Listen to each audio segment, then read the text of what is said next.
Jemi këtu në studio, do flasim për shëndet, sot do ndalemi tek ajo që ne quajmë organi më i madh i trupit të njeriut, lëkura, që për hir të vërtetës është pasqyra e shëndetit ton, por për miliona njerëz në mbar botën, ajo gjithashtu është edhe një sfidë e përditshme. Psoriaza, një sëmundje kronike autoimune e lëkurës, nuk është thjesht një problem estetik, por mund të ndikoj totalisht edhe në cilësinë e jetës që ne bëjmë, në vetbesimin, por edhe në mirëqenien e atyre që po e përjetojnë. Kjo gjendje shfaqet në skuqje, lusvat e trasha, ndonjëherë kruarje intensive, ndërsa faktorët si stresi, gjenetika dhe mënyra e jetesës mund të përgjegjësojnë akoma më shumë ato. Për ta ndihmuar të kuptojmë më shumë lidhje me këtë sëmundje dhe çfarë duhet të bëjmë për ta kuruar, jemi në studio me dermatologën Gloria Hoxhalari. Mirëmëngjes, mirë se vjen dashur. Mirëmëngjes, mirë se ju gjeta. Mirë. Psoriaza nga çfarë? Ishte një përshkrim shumë i mirë. Mundohem, i bëj këto detyrat të shtëpisë her pas. Ishte më pëlqeu shumë, ishte një përshkrim shumë i plotë dhe i mirë. Tani në aspektin shkencor, çfarë është psoriaza edhe e nisim bisedën kështu që publiku patjetër mund të patjetër. Unë nuk e di pse doni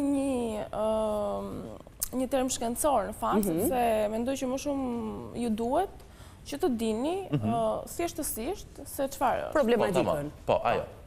Dhe është një sëmundje lëkure. Në bazë të saj ka inflamacionin.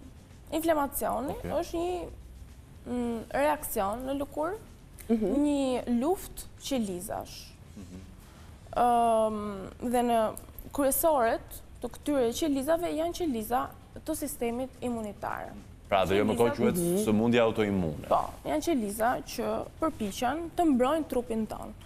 Dhe mund ta mbrojnë nga luftra të jashtme apo të brendshme. Dhe psoriazi është një luftë e qelizave tona me qelizat tona. Po si manifestohet në lëkurë?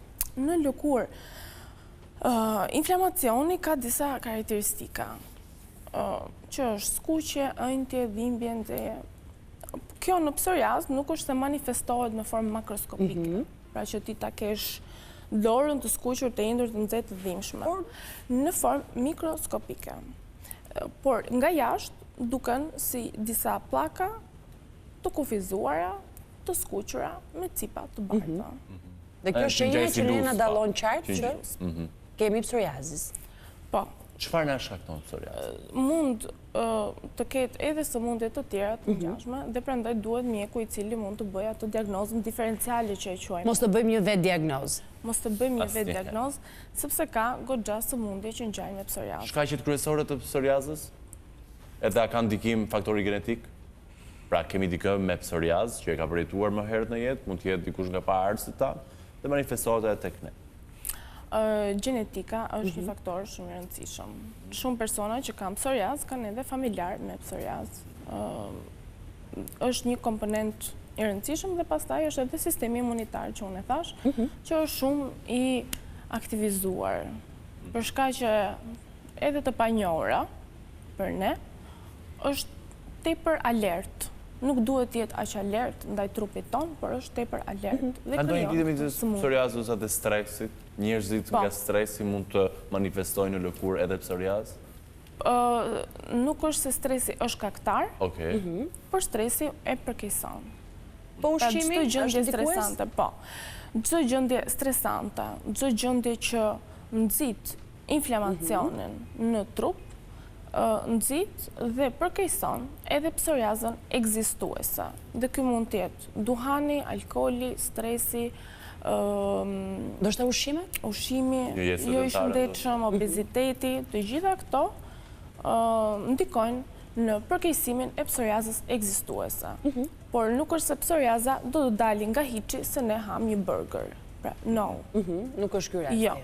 Psoriaza është gjenetike dhe autoimune dhe pasi ne kemi, ne duhet të jemi shumë të kujdesshëm me jetën tonë, po, me dietën, me aktivitetin fizik, me alkoolin, duampirin, duhet t'i mbajmë shumë në kontroll në mënyrë që mos të arrijmë në forma më të agravoara, sepse psoriaza nuk është vetëm një pllak.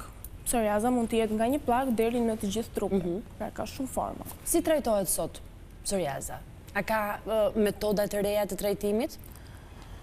Jo. Jo dhe po. Domethënë baza që është hidratimi kremrat me kortizon kanë qënë. Tani po dalin disa terapi sistemike që i quajnë preparate biologjike. Këto janë në zhvillim.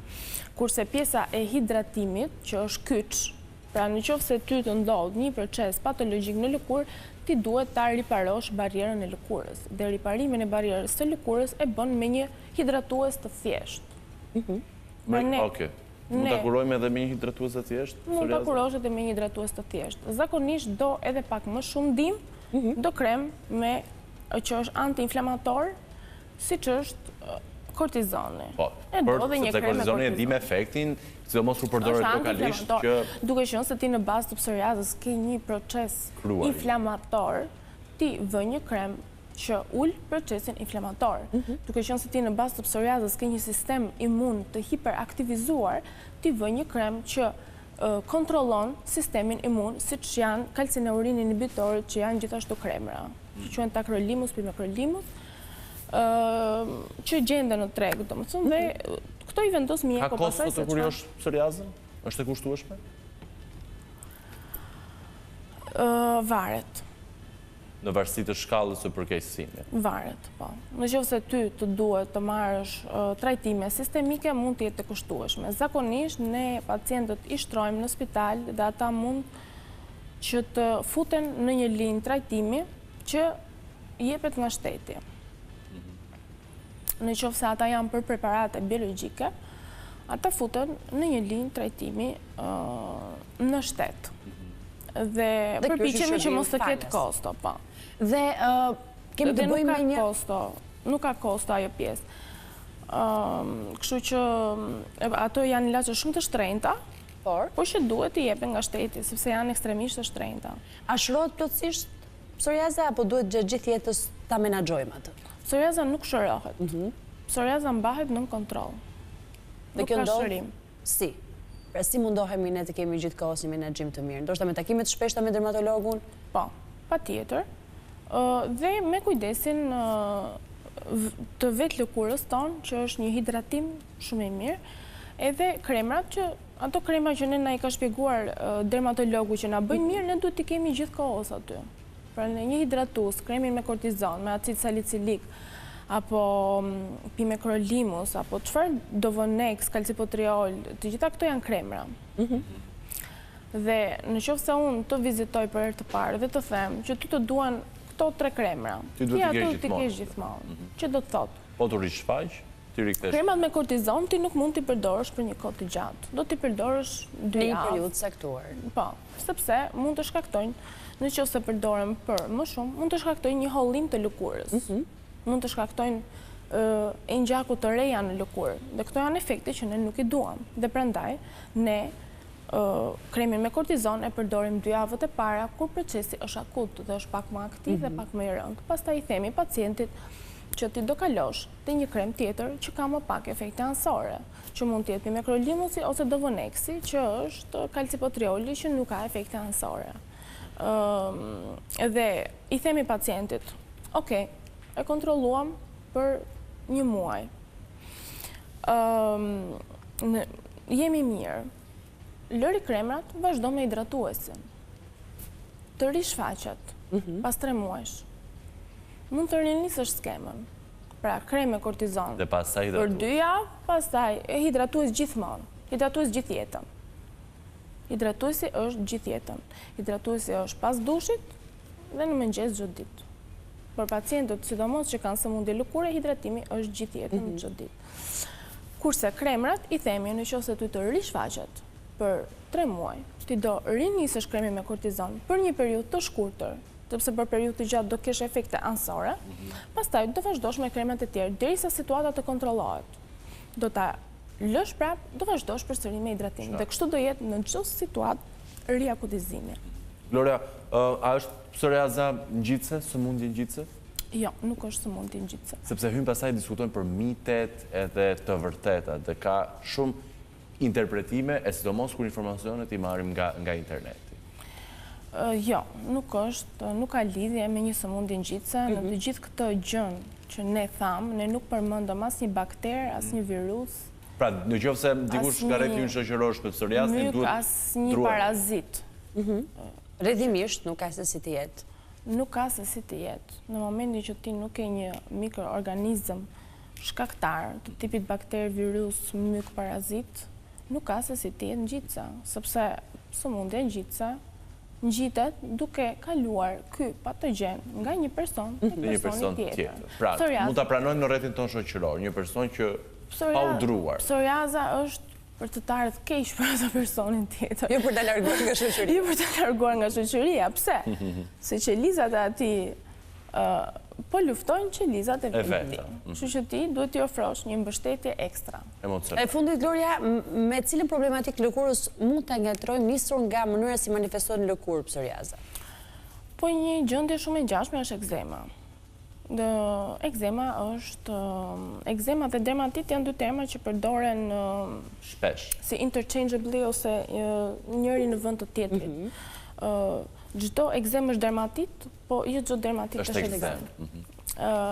Dermatiti është inflamacioni i lëkurës, ekzema është edemi i lëkurës. Vjen nga një fjalë greke boil ose entja, pra një edemi i lëkurës.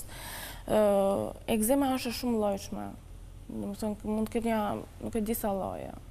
Shumë forma të ekzemës dhe shfaqen në mënyrë të ngjashme me psoriazën.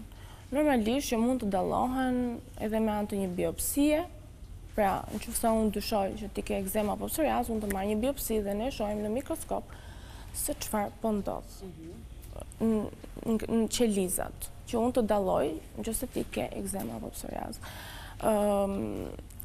Ekzema ka forma më e shpeshtë është ajo që quhet dermatit alergjik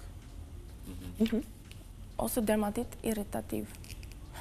Dermatiti alergjik normalisht ka një alergen i cili vjen dhe shkakton një reakcion hipersensitiviteti dhe trupi jot reagon ndaj një gjëje që e quan të jashtme. Mund të jetë një gjë që ti e ke konsumuar ose e ke pasur kontakt gjithë jetën, pa pritur sistemi jon imunitar reagon. Kurse dermatiti irritativ është diçka që për të gjithë është irrituese. Nëse unë fus duart në haçë, unë duart e mia do bëjnë dermatit irritativ. Pra, ka një mekanizëm të ndryshëm. Dermatiti irritativ ka realisht një substancë irrituese që nuk hipersensitivizon vetëm njërin prej nesh. Pra këtu qëndron diferenca. Dermatiti alergjik do të thotë që nëse këtu ka plure, ti sensitivizohesh. Unë jo, ai jo.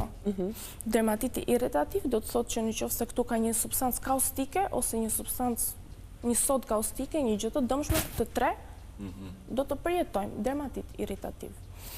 Këto janë format më të shpeshta. Pastaj ka ekzema të llojeve të ndryshme, tek mund të pi pak ujë. Po, patjetër, të ndihmojnë. Se fola shumë. Po ja, se po flasim ne, mos u shqetëso, flasim ne. Për shembull, jo, dua ta them edhe këto. Për shembull, ka dermatite të ekstremiteteve të poshtme, që shfaqen vetëm tek të rriturit. Tek zakonisht vetëm. Okej, kjo për të bërë një krahasim edhe për të kuptuar mënyrën si manifestohet lëkurë. Mund të jetë për shembull dermatiti stazik, që do të thotë, nëse ti ke një sëmundje të zemrës. Po? Zemra nuk punon mirë dhe ty gjaku të grumbullohet në ekstremitetet e poshtme. Dhe ky gjak që grumbullohet në ekstremitetet e poshtme, normalisht nuk është ndrohet, nuk është pastrohet. Aty nuk ka shumë oksigjen, nuk ka shumë lëndë ushqyese. Tani normalisht dhe lëkura e merr ushqimin nga gjaku.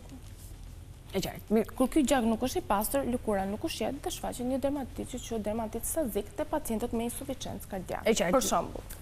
Doktoresha, i kemi dhënë krahasimet e mira për të kuptuar edhe diferencën midis asaj që është psoriaza dhe çfarë mund të jenë problematikat e tjera, por do na duhet një takim tjetër për të bërë gjitha këto diskutime. Patjetër. Sepse shpjegimi është i thjeshtë, është i nevojshëm dhe i mirë, por për shkak të kohës televizive na duhet ta përfundojmë këtu bisedën. Pim dhe një bidon ujë të trene nga një bidon. Faleminderit shumë për kohën. Kuptuam problematikën edhe mënyrën se si duhet ta trajtojmë, ndërkohë vijojmë një shkputje të shkurtër dhe kthehemi vetëm pas pak.